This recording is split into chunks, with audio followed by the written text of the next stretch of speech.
Hola, ¿cómo andan? Antes de desarrollar el punto siguiente, porque siempre me olvido, vamos a volver a anotar las palabras claves. Pero estas palabras claves tienen que ir agrupándolas dentro de los diferentes subtítulos en que se va dividiendo el tema. De esa forma es es más sistemático y organizado. Veníamos viendo que el hombre es una unidad sustancial de alma y cuerpo, vale decir que el hombre es un todo, un todo. Por lo tanto, habíamos dicho también, el cuerpo participa de esa imagen que es el hombre de Dios. Primero hemos analizado las dimensiones del alma, hemos analizado las facultades del hombre, sus cualidades, para luego hablar de las experiencias de trascendencia de la persona humana, las distintas experiencias de trascendencia que nos remiten al principio espiritual que llamamos alma. Ahora nos toca hablar del cuerpo, en tanto que el cuerpo también, como cuerpo humano, porque no es cualquier organismo, si bien el cuerpo tiene una dimensión de organismo, como todos los animales, como todos los organismos vivos, pero el cuerpo tiene una dimensión específicamente humana, en tanto que el cuerpo es un cuerpo animado por un alma que es el principio de vida de orden espiritual. Por eso habíamos dicho que podríamos decir también, como lo denomina Santo Tomás, el hombre es un espíritu encarnado. Por eso entonces el cuerpo, junto con el alma, constituye la naturaleza humana. El hombre es esta originalidad. Por ello, tampoco puede ser reducido a su sola espiritualidad, desvalorizando así su corporeidad y cayendo en una infravaloración platónica, en tanto que Platón identificaba prácticamente al hombre con el alma, en tanto que el cuerpo era algo circunstancial en orden a la purificación del alma, o, digamos la concepción cartesiana, donde entre el alma y el cuerpo no hay ninguna unidad. Pues, puesto que Descartes decía que el pensamiento atiende sus propias leyes espirituales y el cuerpo está regulada por las leyes mecánicas como toda realidad material. Por eso, no sé si lo dije, que si yo sobre valorizo el alma en detrimento del cuerpo, convierto al hombre en un ángel, en tanto que los ángeles son espíritus puros. Y si como pasa hoy sobrevalorizo el cuerpo, rebajo al hombre a una condición animal, digámoslo. En un caso lo descentro hacia arriba, descentro, de descentrar hacia arriba, y en este otro caso lo descentro hacia abajo.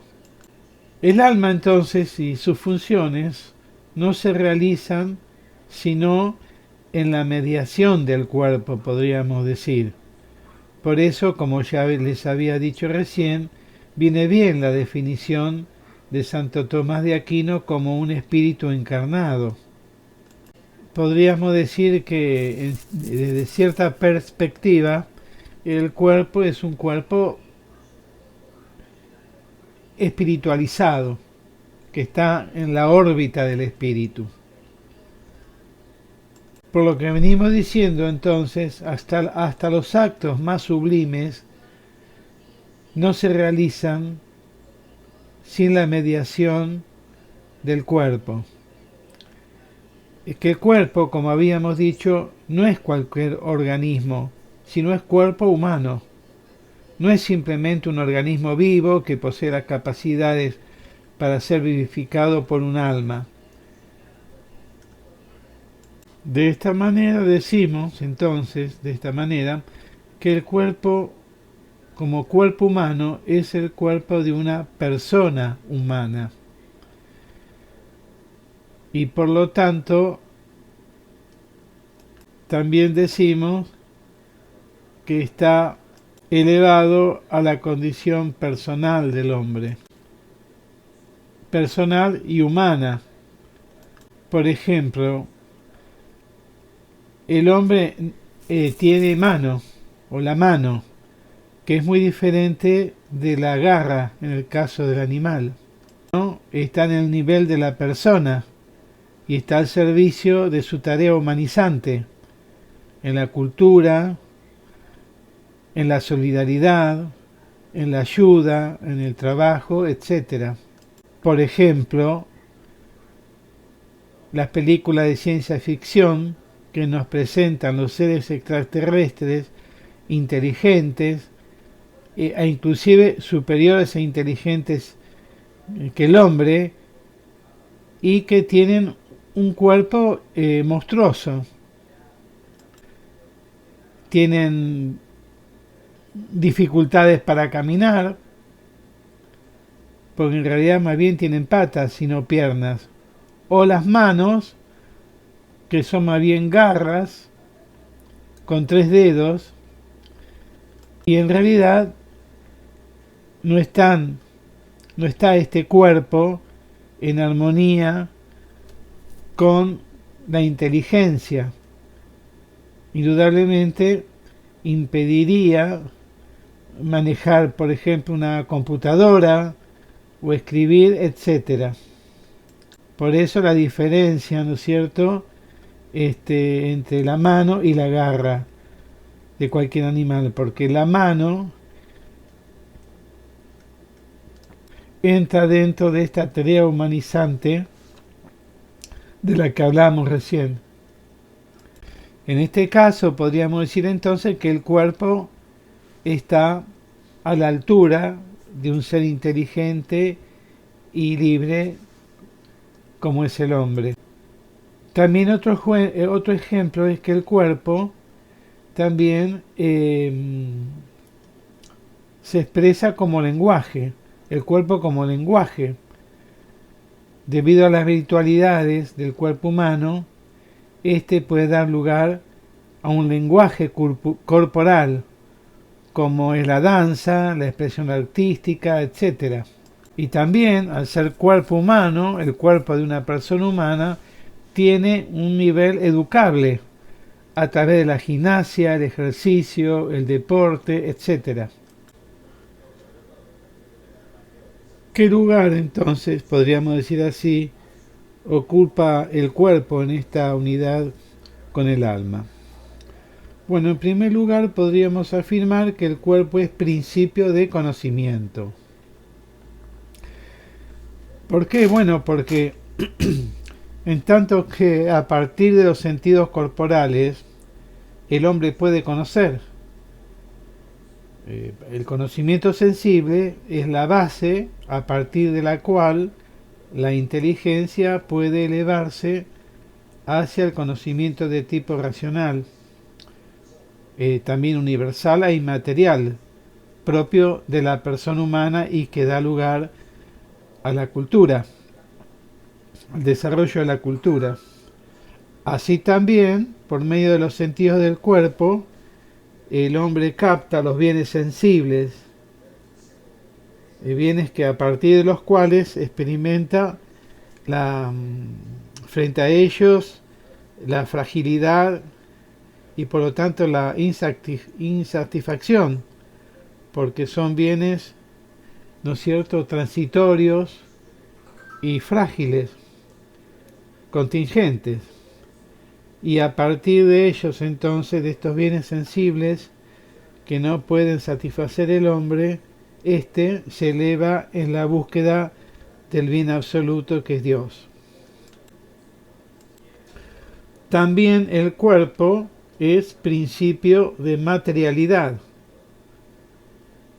¿Por qué decimos esto? Bueno, porque el yo, de naturaleza espiritual, no se afirma sino en un mundo material y sensible. Porque, como ya dijimos, el hombre es un espíritu encarnado que vive en un mundo de orden natural, biológico, físico.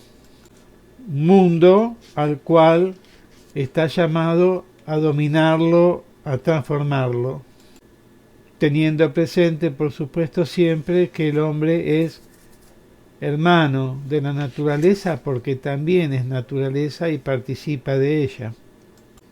Aunque en la actualidad el hombre no se comporta como hermano del hombre, sino como, el hombre no se comporta como hermano de la naturaleza, sino como un dictador que a través de objetivos económicos, egoístas y de poder la destruye. El hombre también es principio de racionalidad,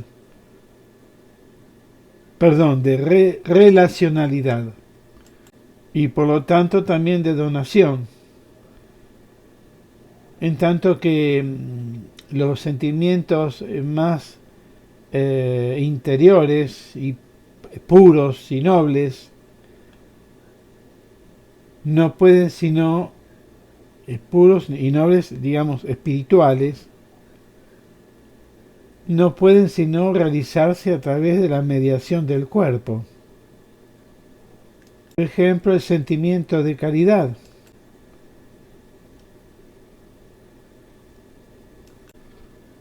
Inclusive a veces no hay palabras frente al otro que colmen un cierto vacío y la sola presencia acompaña y es signo de caridad. Por supuesto, la relación de pareja, de familia, de amigos, y en ese darse a los demás también va incluido, por ejemplo, la donación de órganos. Bueno, todos estos actos no se expresan sino a través de esa presencia corpórea y de sus gestos corporales. Vale decir que le permite al hombre entrar en relación con los demás en el mundo, ser con los demás y también para los demás, por medio del amor, la solidaridad o la simple presencia. También el cuerpo es principio de manifestación o revelación personal, en tanto que por medio de él nos revelamos como personas únicas e irrepetibles, como un yo frente a un tú. Es una presencia del otro que exige un reconocimiento de parte mía, especialmente aquel que se nos revela, que se nos manifiesta, que se nos presenta como alguien necesitado, desde distintos puntos de vista que exigen de nosotros justamente la atención, la solidaridad, etc. También, ¿en qué sentido el cuerpo es principio de revelación personal?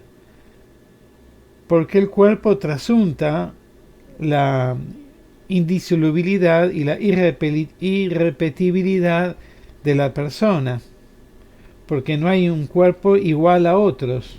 El cuerpo expresa la unicidad de la persona y especialmente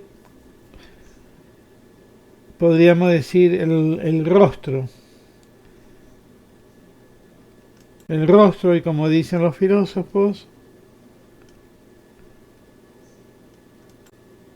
y especialmente los ojos, que son como un reflejo de su interioridad. También el cuerpo es principio de comunicación, en tanto que por la palabra el cuerpo hace posible la persona humana, que se realiza en el diálogo y la comunión entre las personas, entre ese yo y ese tú, como decíamos recién, y que nos conecta también con la relacionalidad y la donación. También el cuerpo es principio de instrumentalización, en tanto que por medio del cuerpo el hombre domina la naturaleza y además todo instrumento tecnológico tiene su fundamento en el cuerpo. Es, digamos, una proyección del cuerpo como instrumento. Y a través del cuerpo, como ya habíamos dicho, el hombre humaniza al mundo por medio de la cultura. En definitiva, entonces, el cuerpo es el reflejo y la manifestación del alma. El cuerpo indudablemente participa de su realidad espiritual, me refiero a la realidad del alma. Es, también podríamos decir, en forma analógica, el sacramento del alma. Observemos que el sacramento religioso es el signo sensible y eficaz de la gracia, gracia invisible y oculta de Dios. Así también el cuerpo es el signo sensible y eficaz del alma, del yo invisible y oculto. El cuerpo humano, desde un punto de vista teológico, es elevado, ¿no es cierto?, además, por el hecho de la encarnación del Hijo de Dios, y en donde y en quien la naturaleza humana es asumida en su esencia, es decir, con un alma y un cuerpo humanos. Esto entonces también confirma y verifica también la corporeidad humana como imagen y semejanza de Dios, quien además, como ya habíamos visto también, tendrá la misma condición gloriosa de Jesús resucitado. Bueno, ahora tendríamos que ver el hombre como imagen de Dios desde el punto de vista de su obrar en el mundo. Recordemos que antes estamos en la unidad número 1, que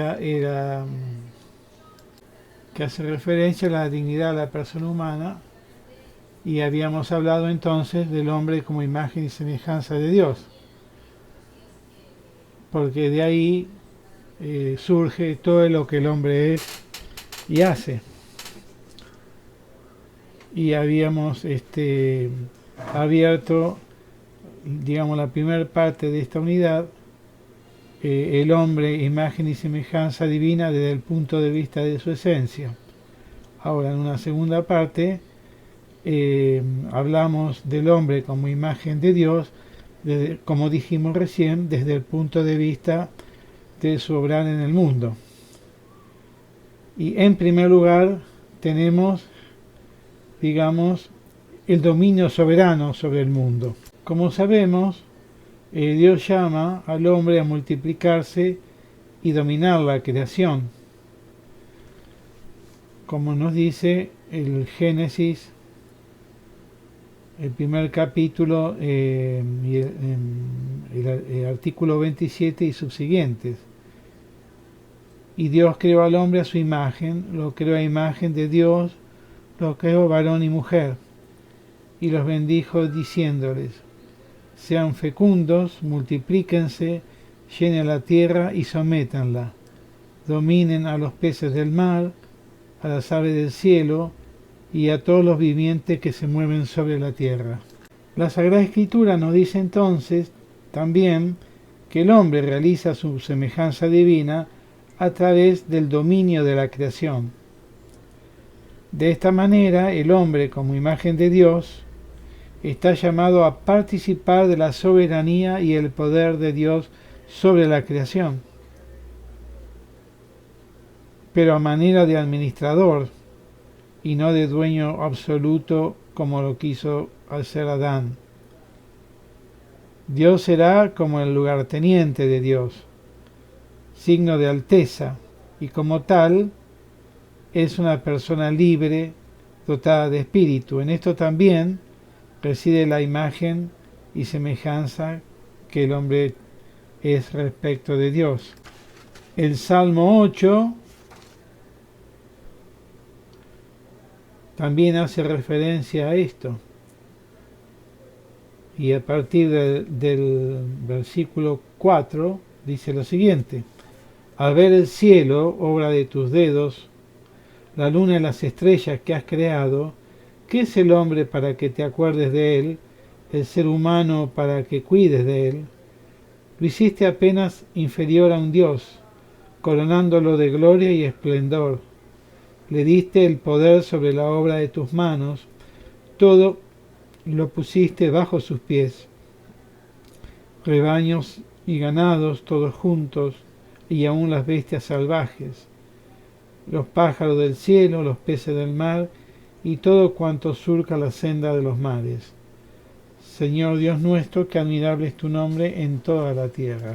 Es decir, entonces, por medio de la cultura, que es la obra del Espíritu, de este Espíritu encarnado que es el hombre, impregna todas las cosas de valores humanos, levantando así sobre la naturaleza una segunda naturaleza.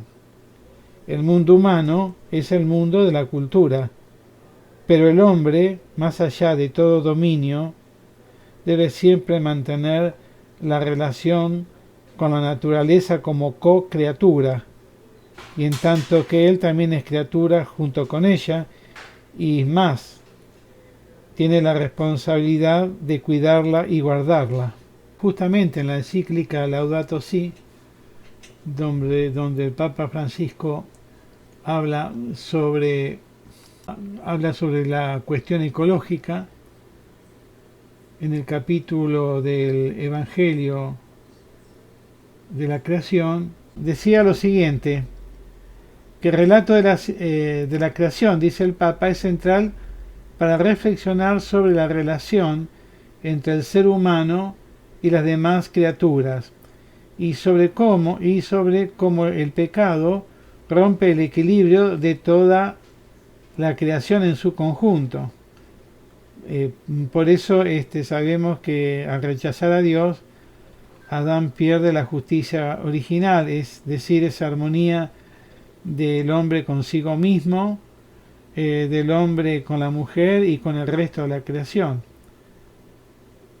Esas tres relaciones obviamente están interconectadas, es decir, la relación con Dios, con el prójimo y con la tierra. Según la Biblia, estas tres relaciones se han roto, y no solo externamente, sino también dentro del hombre mismo. Y esa ruptura que produce el pecado es la raíz de todos los males, y en este caso también la raíz de un dominio despótico sobre la naturaleza, como ocurre en la actualidad. Al ser humano, continúa el Papa, como ya hemos dicho recientemente, le corresponde labrar y cuidar el jardín del mundo, como dice el Génesis, sabiendo que el fin último de las demás criaturas no somos nosotros, pero todas junto con nosotros y a través de nosotros hacia el término común que es Dios, porque es toda la creación la que está destinada a participar de la plenitud divina. Por eso San Pablo nos dice que toda la creación gime dolores de parto esperando alumbrar la nueva creación. Porque el hombre resucitado vive también, podemos decir así, en un mundo nuevo y resucitado. Como habíamos dicho, el hombre está llamado a dominar el mundo, pero como administrador, no como dueño absoluto. Pero, digamos, que el hombre no sea el dueño absoluto del universo, dice Francisco, no significa igualar a todos los seres vivos y quitarle al ser humano ese valor peculiar que lo caracteriza.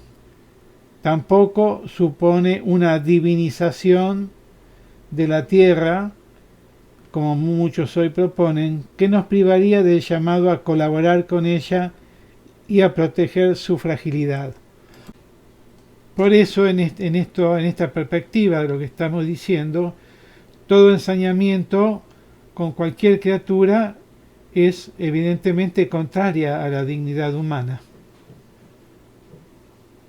Pero no puede ser real, digamos, un sentimiento de íntima unión con los demás seres de la naturaleza, si al mismo tiempo, ¿no es cierto?, no tenemos caridad, compasión, ternura y preocupación por los seres humanos.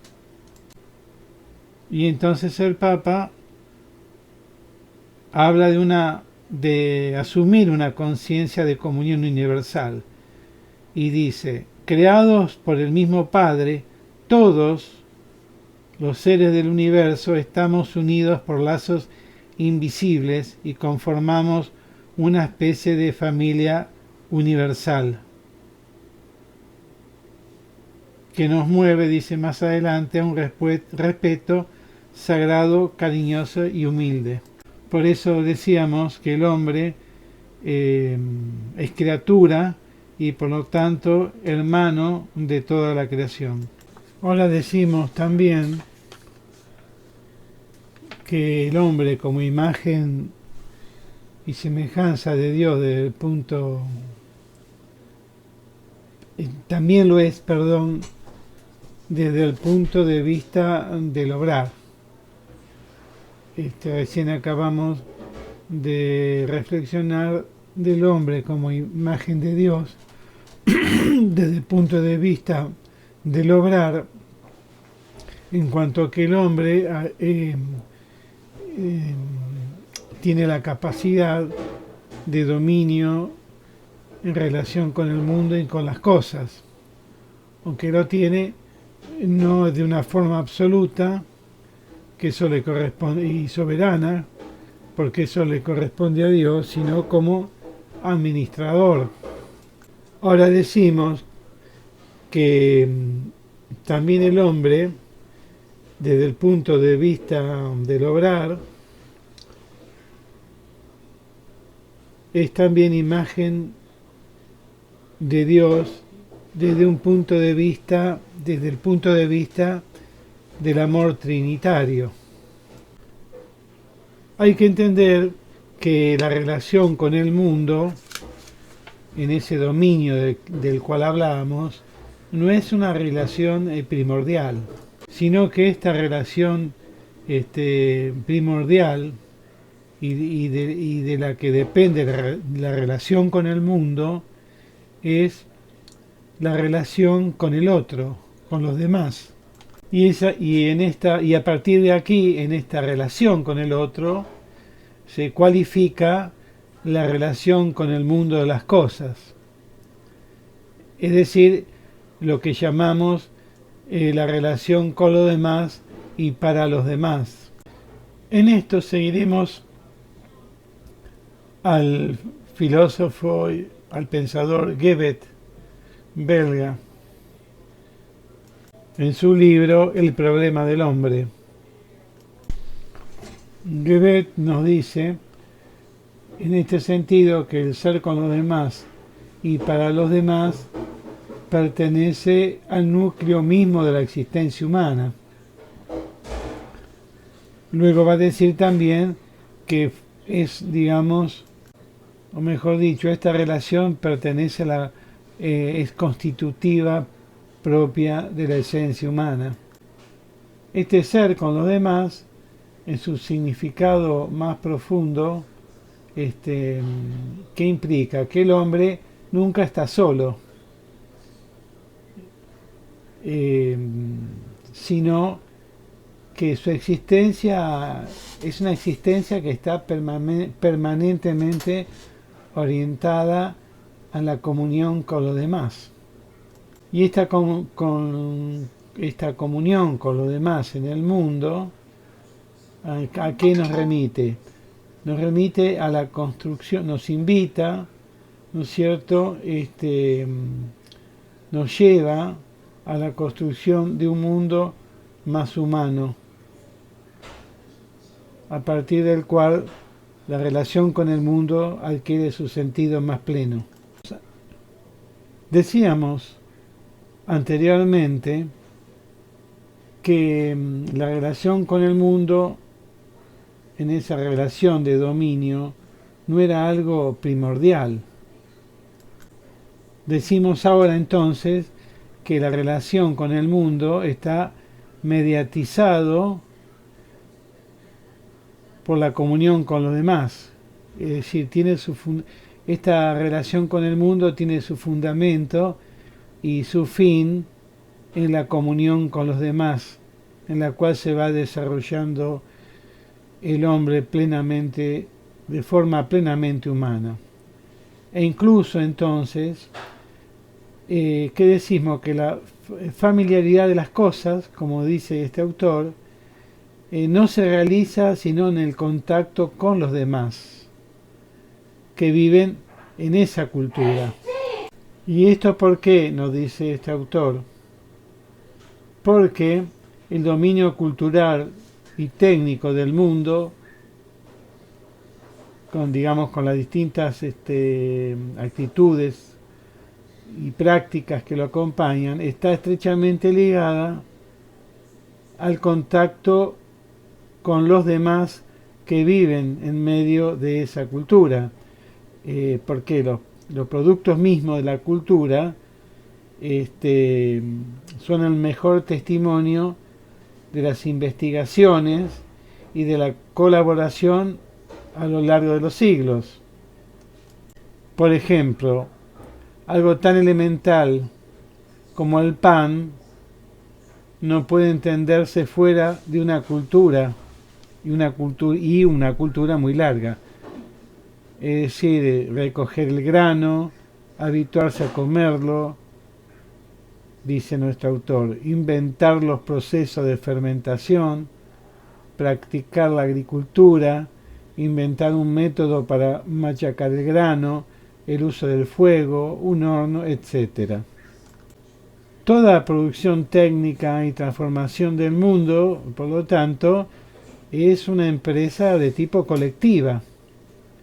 Es un trabajo de colaboración. Y en este familiarizarse con las técnicas y los instrumentos, se necesitan largos aprendizajes. Y esto tiene que ver con la colaboración, ¿no es cierto?, de los hombres, que son expertos en los distintos campos científicos. Entonces, ¿qué queremos decir? Que inclusive la familiaridad con las cosas no está sino mediatizada también por las personas, por los demás. Y esto nos lleva a otro tema, lo que este autor denomina el amor de los demás y el amor a los demás. Bueno, el amor de los demás, ¿a qué hace referencia? Que el hombre jamás podría realizarse como tal sin la relación y el amor con los demás. Sería imposible la vida humana, ¿no?, ya desde pequeño inclusive, afirmarse sin la relación con los padres. Y es más, el hombre, mucho más que los animales, por ser lo que es, por la dignidad que tiene, necesita un mayorcísimo, digamos así, tiempo de maduración, y de ahí la importancia justamente de los padres, de los educadores, etcétera. Pero lo que es importante, decimos nosotros, es que el amor de los demás hace que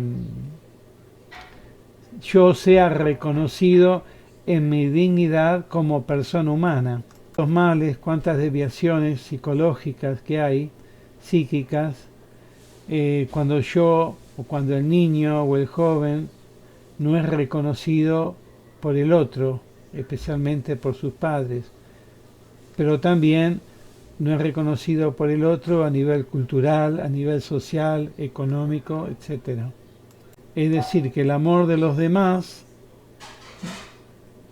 me reconoce a mí en mi dignidad y hace que yo también entonces vaya madurando como persona, y que por otra parte también me capacite para responder frente a ese amor con otro amor, o digamos con ese mismo amor y reconocimiento que yo recibo del otro. Pero también tenemos, como dijimos, el amor de los demás. Perdón, el amor a los demás. En este sentido, el amor a los demás me hace también madurar como persona, como alguien capaz entonces de salir de su propio ego y abrirse a los demás, justamente por medio del amor. En este abrirse a los demás, yo entonces maduro como persona desde el punto de vista que salgo de mi propio ego, como dijimos, y fundamento mi existencia en este amor a los demás. Por eso entonces el ser social del hombre está marcado, ¿no es cierto?, por este amor que yo recibo de los demás y en este amor que yo doy a los demás. Por eso dice muy bien este autor que la relación interpersonal, la relación comunitaria del hombre está marcada por la categoría de gracia. Es decir, yo soy un don para el otro, porque gracia hace referencia a un don gratuito de Dios en el campo teológico, pero podemos hablar también de gracia en un sentido humano. Por eso el amor, digamos, hacia a los demás, digamos, el amor activo hacia los demás, como al mismo tiempo el amor que se recibe de los demás, es algo que es indispensable para la realización del hombre. Como habíamos dicho, es imposible la vida humana sin la relación con los demás, y no solamente con los demás, porque tal vez ahí estaríamos en una dimensión simplemente animal, o en una relación, digamos,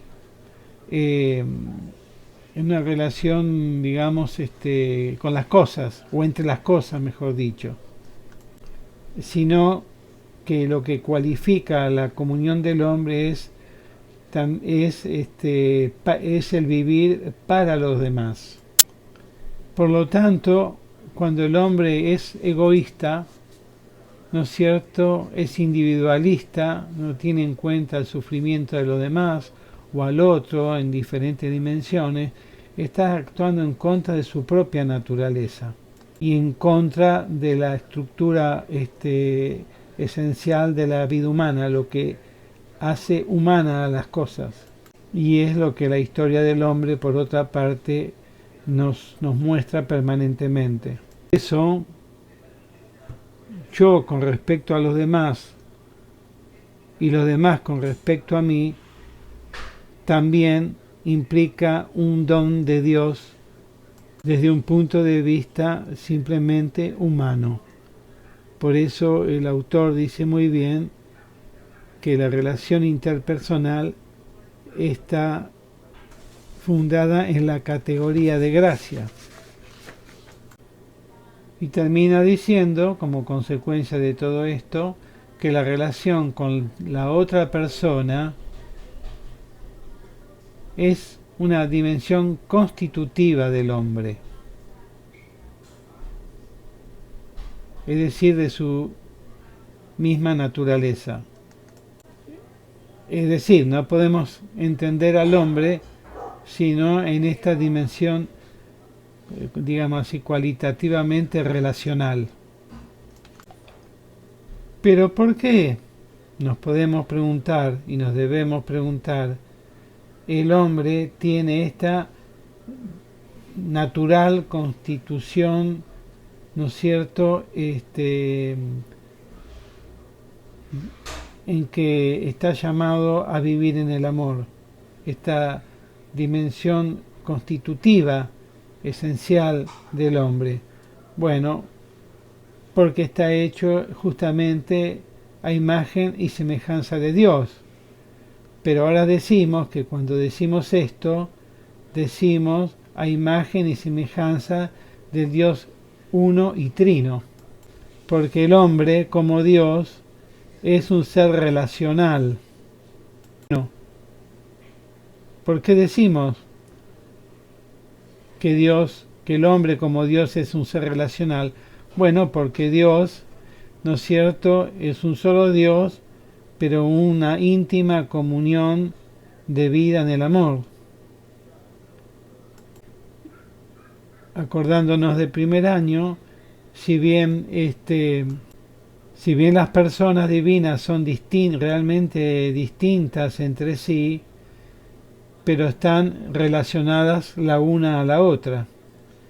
El Padre es Padre en relación con su Hijo, así el Hijo con el Padre, así ambos con el Espíritu Santo, y el Espíritu Santo con el Padre y el Hijo. Esta relación constituye a las personas humanas como Padre, Hijo y Espíritu Santo.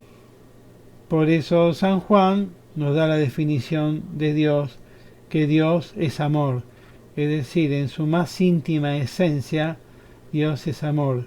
Y porque entonces Dios es amor, Dios crea, Dios perdona, Dios salva al hombre y lo lleva a ser partícipe de su comunión trinitaria. Es decir, si no existiera nada y no existiera el hombre, Dios igualmente sería amor. Nos preguntamos, ¿por qué amor si no tiene nadie a quien amar? Bueno, es amor en sí mismo entre el Padre, el Hijo y el Espíritu Santo.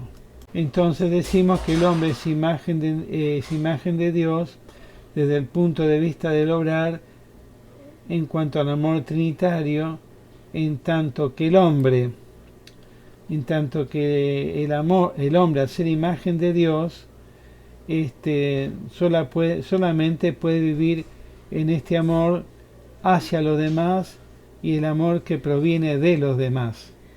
En esta, digamos, realización, o mejor dicho, en esta condición relacional del hombre. Con lo cual hemos terminado este tema, pero me acordé de algo con respecto